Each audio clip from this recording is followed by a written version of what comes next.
let's talk a little bit about some of the challenges that you faced as a leader and how you dealt with them. I know you've had many and obviously have been very successful. What's your take on how you dealt with challenges and how they've affected you and your growth as a leader?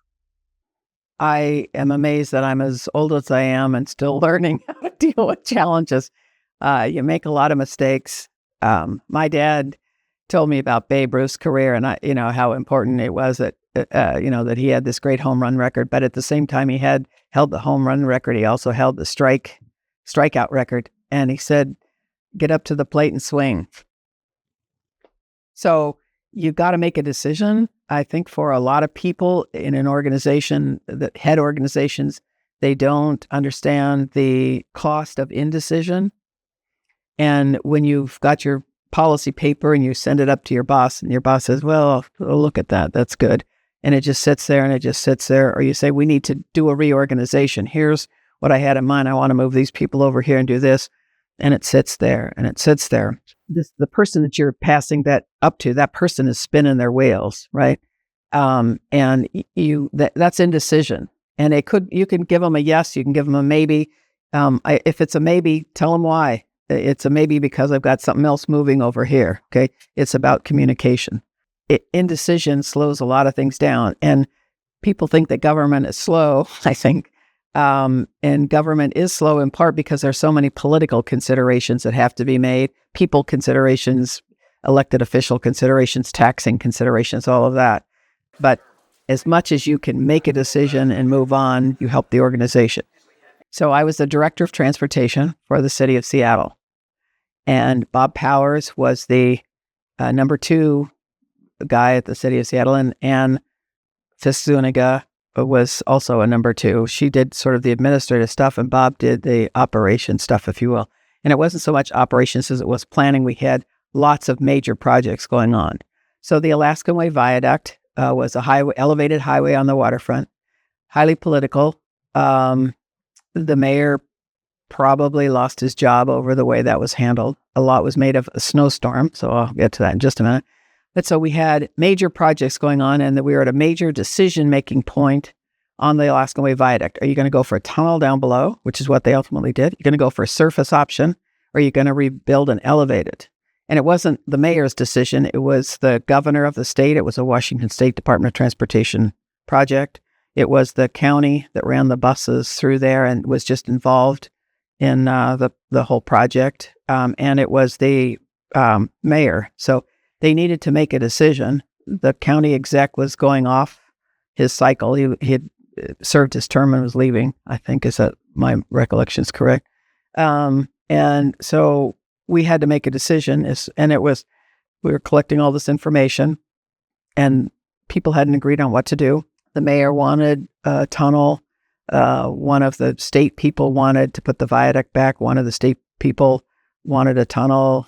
And the surface option was done by, I was the representative that developed the surface option, which needed to be developed because of the political dynamics in Seattle. The whole waterfront had to be replaced. $4 billion project, which was a huge number at the time. So we're all focused on this decision that had to be made.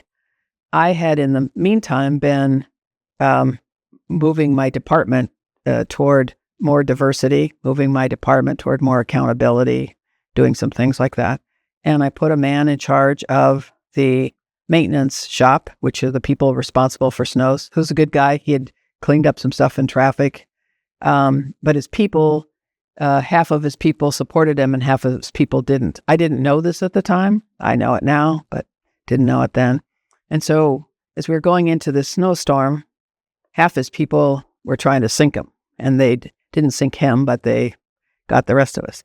So a bunch of snowplows were run around Seattle with their blades up so that they were actually out, they could say they were out, but they didn't remove the snow. And so snow built up. And then we had 16 days of freezing weather with snow, some of the time, sleet, some of the time, whatever. So we put down in advance of this something called CMA, calcium magnesium acetate. That was put down, but it rained right afterwards, so it washed it away. We were also trying to reduce our salt because there was a big environmental push. So we were trying to not put salt, but instead use sand. So we'd made a switch there. So the snowstorm hits, and we have a snow plan. You live in Denver, so you're thinking snow. That's a cakewalk. Well, we live in Seattle. There aren't a bunch of snow plows there, but we just take our existing trucks and turn them into snowplow trucks. And there was a snow plan, and we had a 4-day snow plan. And it was a 16-day freezing event. And so we were running that job, if you will. At the same time, the viaduct was going like this. They were just coming together, and there was this cataclysmic decision that was going on.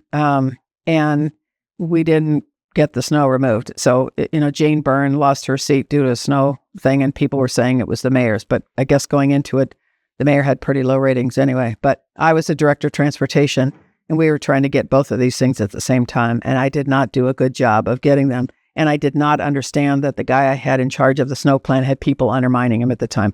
That was my mistake. First of all, I shouldn't have let that guy hang out there I didn't know how bad it was, and that's my fault. And I was distracted, but I shouldn't have been. That was part of it.